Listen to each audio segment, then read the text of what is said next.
Hello, good day and welcome to another edition of Sports Check here on Ghana Web TV. My name is Daniel Odro and as usual I bring you another exciting and riveting interview. Today my guest is someone whose job is heavily scrutinized by the over 25 million Ghanaians who follow it because he has in his hands what many describe as the passion of the nation. Kwesi Appiah is a former Kotoko and Black Stars captain. Today he is the head coach of the Black Stars, tasked with the responsibility of qualifying the Black Stars to the 2019 Africa Cup of Nations and also winning Ghana's first AFCON trophy in over 3 decades. Can he do it? Will he do it? He will tell us here on Sports Check. He will also open up about his Kwesi Appiah Foundation, which he has set up to help the less privileged in society. Stick and stay with us. We are back after the break to delve right into the conversation.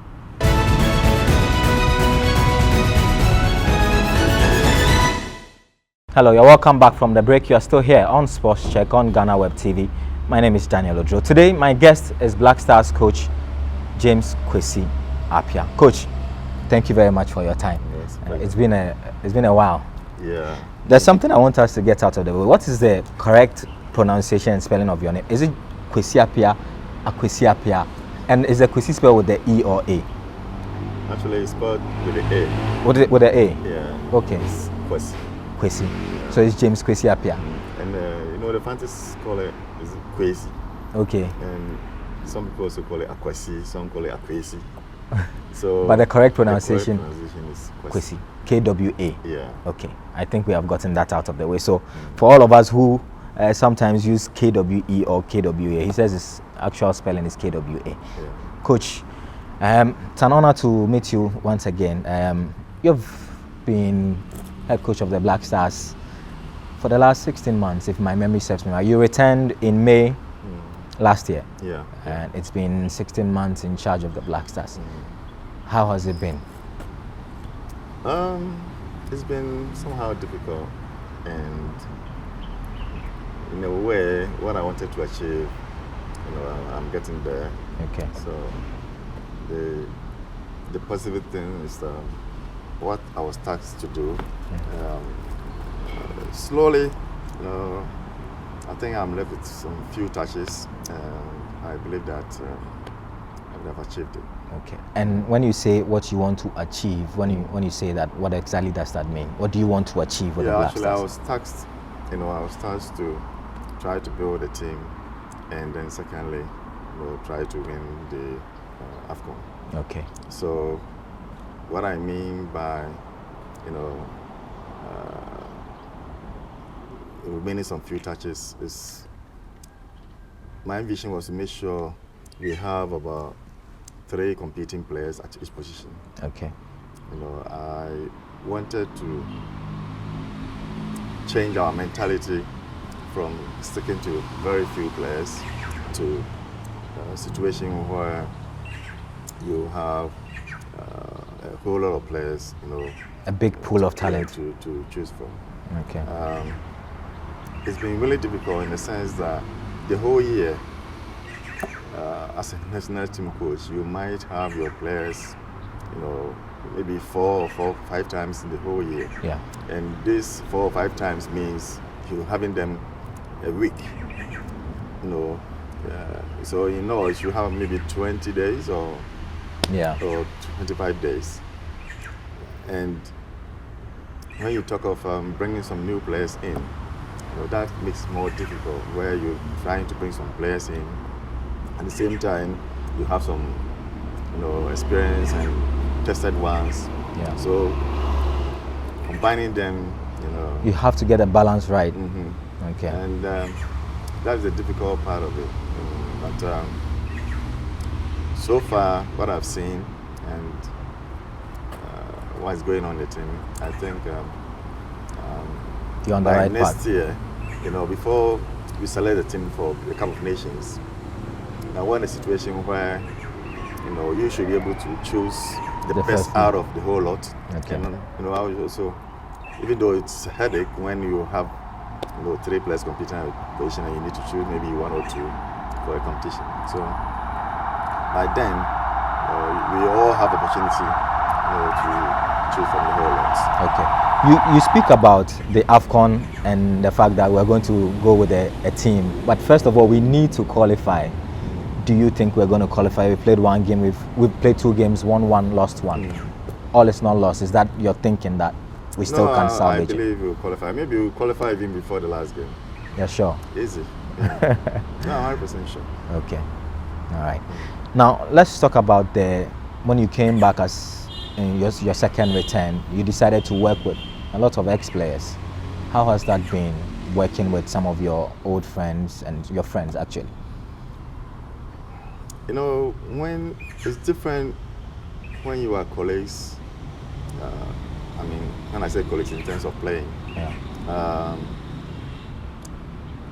the role or the behavior of some players are different. But when it comes to, you know, where you're working with a person day in, day out, you know, sometimes it's also a different issue. Okay. Because the behavior of some people whilst playing, automatically, it's not the same. But so far, those that I've recruited, I believe they're doing their best, you know. But I'm the kind of guy who actually allows those around me freedom to work. Yeah. And you see, once I give you that freedom, and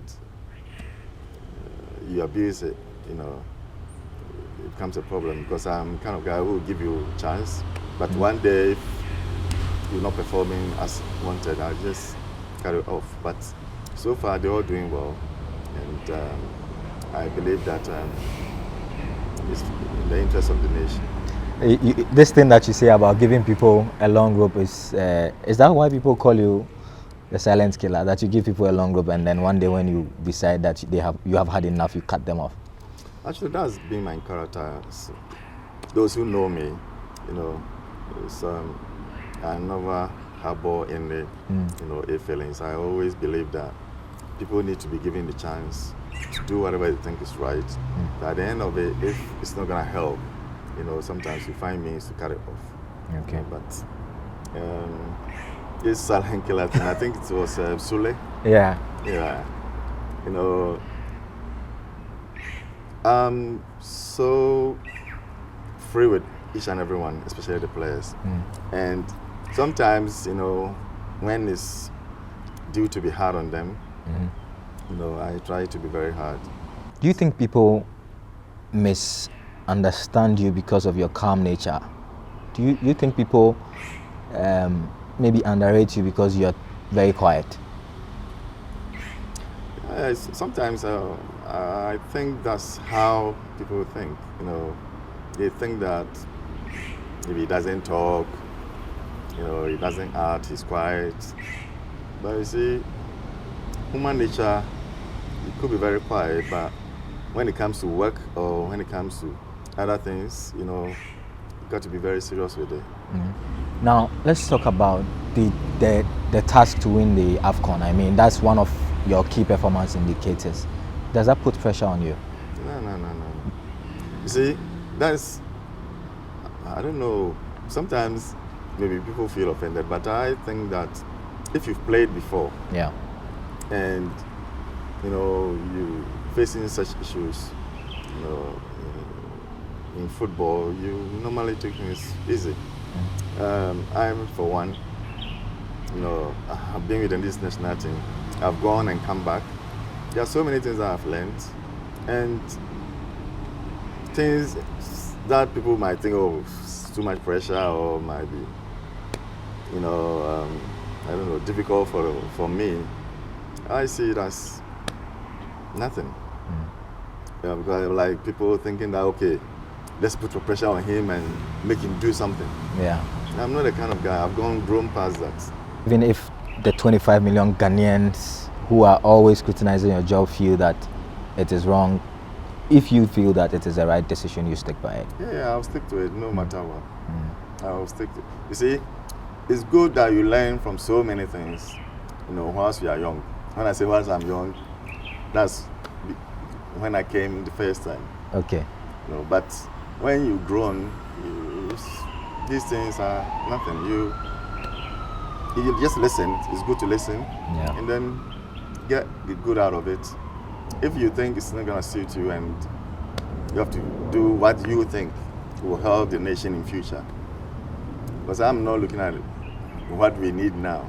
I'm looking at what the nation needs in future. Maybe 7 years, 10 years, where will it be? You think a lot of Ghanaians don't get the vision that you want a long-term project for the Black Stars? You think many people do not understand it and they want immediate success right now? See, I was tasked to build a team, and building the team, if you're given a task to build a team now, I don't believe that building the team you have to rely solely on people that you know. The best thing is to try to bring some people in, and then anytime they are coming, they don't feel like, okay, I'm coming to a national team, wherever, so I should wear the jersey. He has to come and fight for it. And then the main is coming to fight for it. This kind of competition in the team. And whilst there's competition, you get a lot of the best out of each and everyone. But if we are to stick to those that we know already, then every Ghanaian will sit back and says, okay, we know how this one plays, and then you ask yourself, next 3-4 years, what will be their age? How will be their performance? Do we want to stick to that? When I say introduce, that's one thing that maybe Ghanaians are not watching. I personally don't believe in Kwasi Appiah knows this player. I want a player to come to the national team, and he should be able to perform for all Ghanaians to see and have belief in him that, look, if such and such player is not there, this player has been introduced and he can also stand in. But coach, you do appreciate the fact that giving young players an opportunity means that you always not get the results that you want immediately. You see, that's the thing that we need to know, because so we need to understand that. If you building the team, you're bringing some new players in, and you see, that's why I've always tried to not bring entirely new players. I most of the time try to bring some old ones that we know already, to mix them up. But such situations, automatically you don't expect every single time you will win. That's my wish, that I could win every game. But if it doesn't happen, then I should know that it's a process, and we need these guys along the line. Okay, but how does the family take the reactions when there's a defeat or when there's criticism? How does wifey and the children, they get worried? Maybe you have a tough skin, but they may not have a tough skin. Don't they get worried?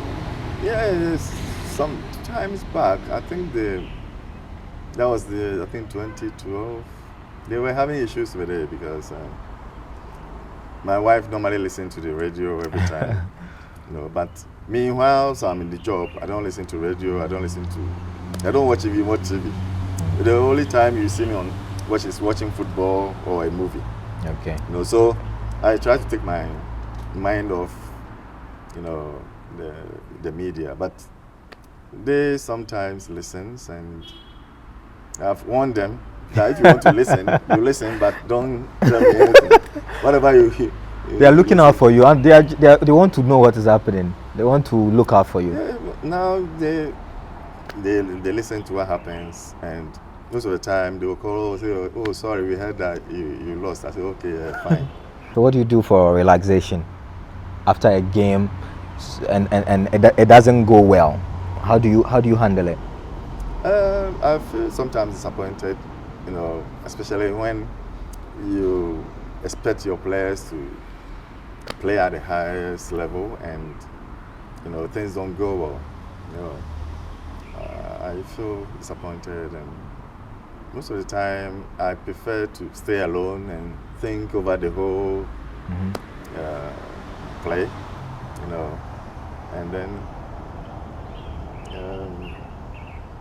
I'm kind of, after the game, that night maybe I'll find difficulty in sleeping because of these thoughts, and then the next day I'm 100% okay, because football It's either you win, you lose, or you draw. Okay. So what would you say is your coaching philosophy? I personally believe that, I'm kind of guy who doesn't like defensive, play. I'm always attacking conscious, and most of the time I believe that all the team needs to support when we go into attack, and then when we've lost the ball, we all come back and make sure we defend well and get the ball. But you see, I always tell my players, it's always better you hold the ball more, because if you're holding the ball more, your opponent gets tired because he has to chase the ball. But if you allow your opponent to hold the ball more, then you chase the ball more. In that aspect, you get tired, and once you're tired, anything can set in. Yeah.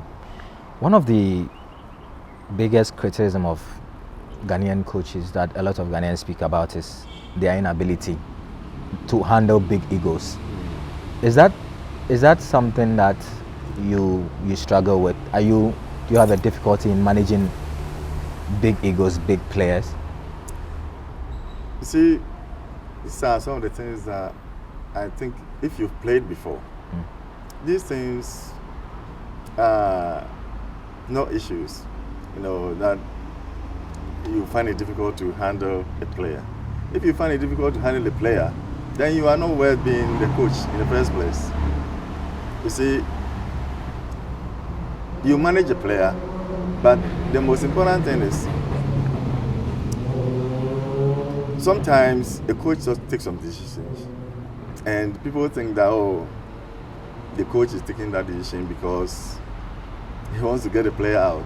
But you see, sometimes you being the coach, you know what you're doing. Sometimes I don't know, I won't give that example, but I wanted to use one example for you guys. Okay.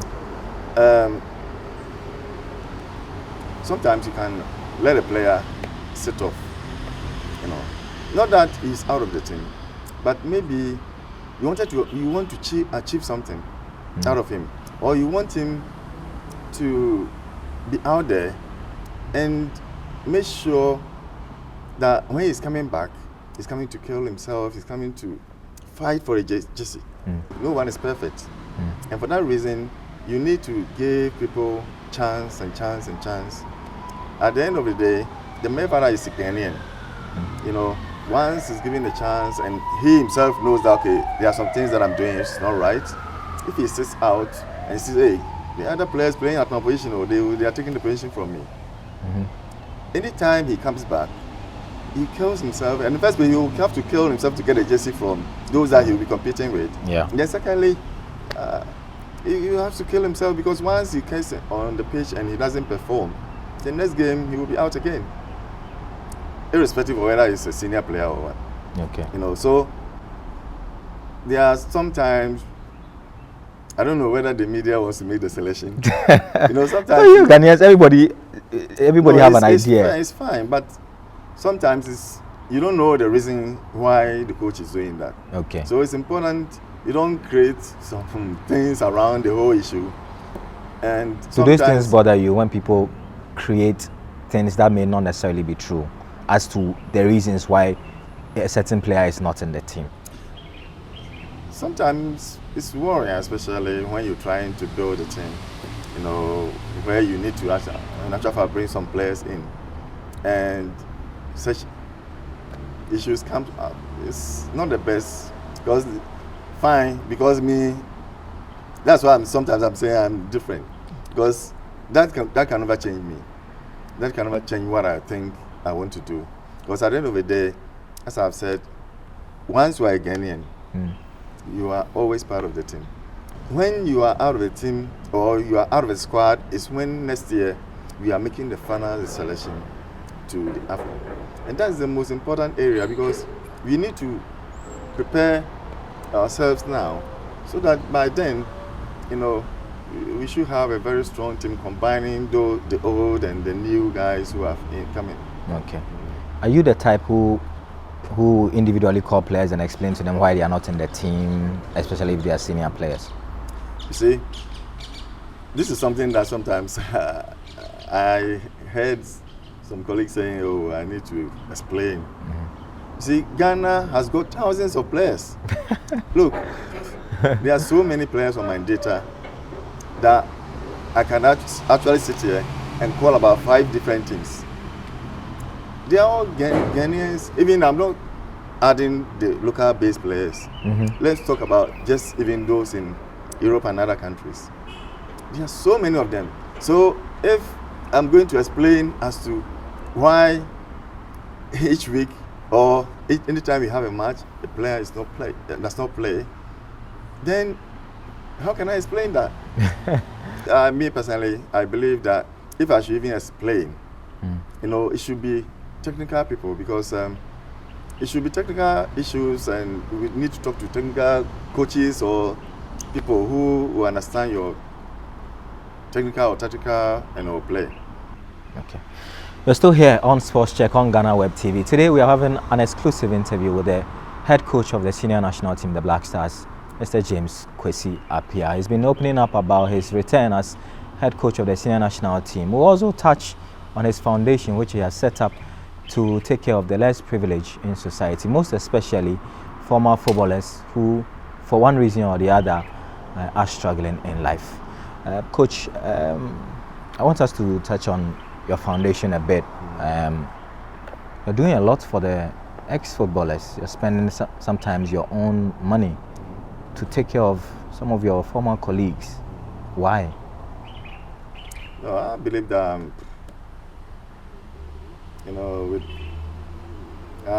somehow blessed. I won't even say somehow. You are blessed. And you see, these are colleagues that I played with, and some of them are really old, the older generation. Yeah. And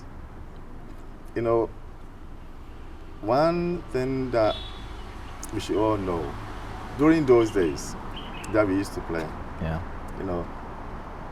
there was no professionalism. So once you get into football, you are not able to continue your education, and then you don't get opportunity to learn any handiwork. So after serving your playing career, there's nothing to turn to, so, and people love you. Actually, people will love you and give you whatever you need during your playing days. But once you're off the pitch, no one looks at you again. And I think that people who have served it, especially, I'm not looking at all footballers, I'm looking at people who have served the nation, and they are, let's say, 60 years. And now I really know many of them are facing a whole lot of issues. Yeah. And such people, I think, the little contribution that I can give back, is to try and support them, to live, live their living a decent life. Days, yeah. So Kwesi Appiah Foundation was set up when, where is it based, and how do people have access to it? Because you probably may not be able to know all the people who have served this country and are struggling. So there must be a certain way that they can reach out for you to also help them. Fortunately, I think they have an association. Okay. It's those who played for the national team. They're retired footballers. But they've played for the national team as well. Those ones fall into that category. And because they have an association, they have contacts to all of them, around. And the association was launched last year. And when you form an association, you get trustees. And these trustees, it doesn't become yours anymore. The trustees take over the foundation. Okay. So at the moment, they are in charge. We are waiting for them to give us the go ahead, and then we can finally launch it. Okay. So you want to help them to get regular income without necessarily having to give them monthly money. Yeah, at least. Once they could get, if it's monthly, that's fine. Once it's agreed, okay, let's do it monthly. Every month, let's try and put some money, to them, so that at least can survive through those periods, then it's a matter of negotiating with them. But for now, we just give them the money, and automatically they will just share it. Yeah. The last time I heard the ex-footballers say that the good things you are doing for them means that the curses that is on the national team has been lifted, and you would have the opportunity to win. And they are hoping and praying for you to win the next Africa Cup of Nations. Do you do it because of that belief that the national team is cursed? Oh, I've been doing it for years, actually. Okay. But I thought we should do it the proper way. That's how come. Okay. Because, for instance, when I travel anywhere, I try always to meet, my colleague players, and then the older ones. And most of the time, the little that you can give, you give. Because, as I've said, we are only the same. Yeah. But I'm lucky that the Lord has blessed me. So it's me also to help them. You're a very religious person. Is that the source of your success? Yeah, for me, without the Lord, I'm nothing. Because I personally believe there are so many good coaches in Ghana. So I ask myself, why? Why me? Yeah. So if you are lucky to be playing this role, you need to find means. And without the Lord, anything that I do, it takes lead of me. You're still a young man, but how long do you expect to coach, and what do you expect your legacy to be once this is all over?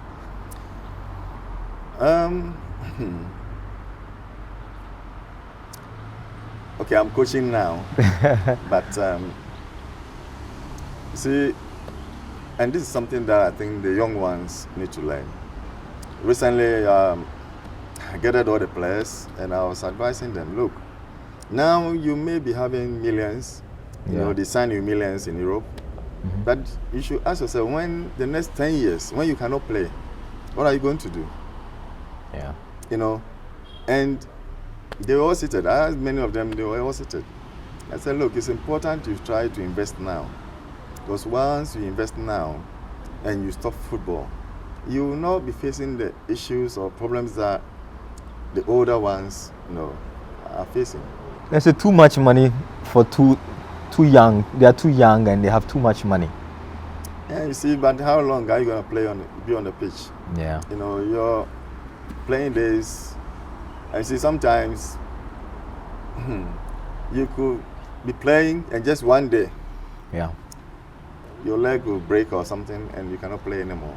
Okay. And that is the problem sometimes, because somebody like Baba Rahman and Jerry Akaminko. Jerry Akaminko had to stay home for 2 years. Baba Rahman, almost the same thing, almost 2 years. Yes, yeah. It's now that he started playing. And in that aspect, when you are injured, you don't get the same money that you used to. Yeah. Coach, we'll wrap up in a bit, but before we go, were you afraid at some point that the Black Stars won't be able to play the qualifiers because we're almost on the verge of being banned? Did that bother you in the heat of the confusion around Ghana football? No, actually, no. No? I knew there would be a way, because if it had gone that way, then all the hard work would have been. Yeah, all the hard work would have been nothing, because in that aspect, I won't be doing anything. Yeah. I'll just be waiting, to the end of my contract and maybe go away. Okay. And then I want to touch on the local players. Are they still in your plans? Yes, the suspension of the Ghana Premier League, but are they going to feature once the Ghana Premier League resumes? Since I came, I've been here 1.5 years. Yeah. I've invited about 12 or 13. And out of the 12, about 10 or 11 of them are 10 professionals now. So that's the problem. Once they get a little exposure in the national team, they become professionals. No, but once it comes on your CV that you played the national team, automatically you get an exposure out there. Okay. But it's something I personally believe that we need to encourage the local players, and the only way is, even if they are not up to the standard, you still need to get them involved, because once they are invited to the national team, they interact and play with these so-called big players, and they get more exposed and more experience. Yeah. My first time of going to the national team, because I went there and they were big stars, and when I did my first training with them, after I finished the training with them, I went back to my club, which was Appiah Mine Stars. My confidence levels rose to, because I thought, if I'm playing the national team, then playing for a club, you know, your confidence, you see, in football, it's all about confidence levels. Yeah, I agree. But recently, I did not call any of them because I think they're not playing the league. Yeah. You know, and it's difficult to assess a player who is playing a friendly games alone, or a player who is not actually having any games competitively. So, okay, Coach. Finally, what will be your comments to Ghanaians, those who are scared that we may not even be able to qualify for the AFCON? What are the words of encouragement you would have for Ghanaians? No, personally, I think we have a good team. You know,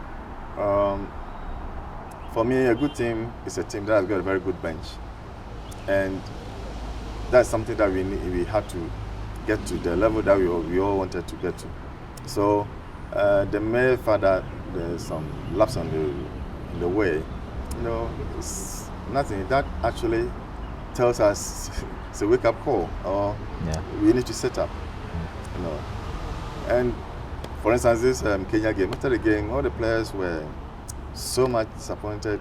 None of them went in there to take a shower. They all sat down, you know, and when we go to the hotel, went to their rooms. And I think it's good because they've seen that now football is not like those days that was, oh, this country is not good, Baomi score, or Baomi win the game. Coach, thank you very much for your time. I really appreciate your time. It's been another edition of Sports Check here on Ghana Web TV with me, Daniel Ojo. Today, my guest has been the head coach of the senior national team, the Black Stars, James Kwesi Appiah. He's been speaking about a plethora of issues we've been touching on, his coaching philosophy, his return as Black Stars coach, and what he wants to achieve with this team. We've also been talking about his foundation, the Kwesi Appiah Foundation, set up to help less privileged former footballers in the Ghanaian society. Thank you for the pleasure of your company. We are back same time next week with another edition of the show. Until then, keep well. Bye for now.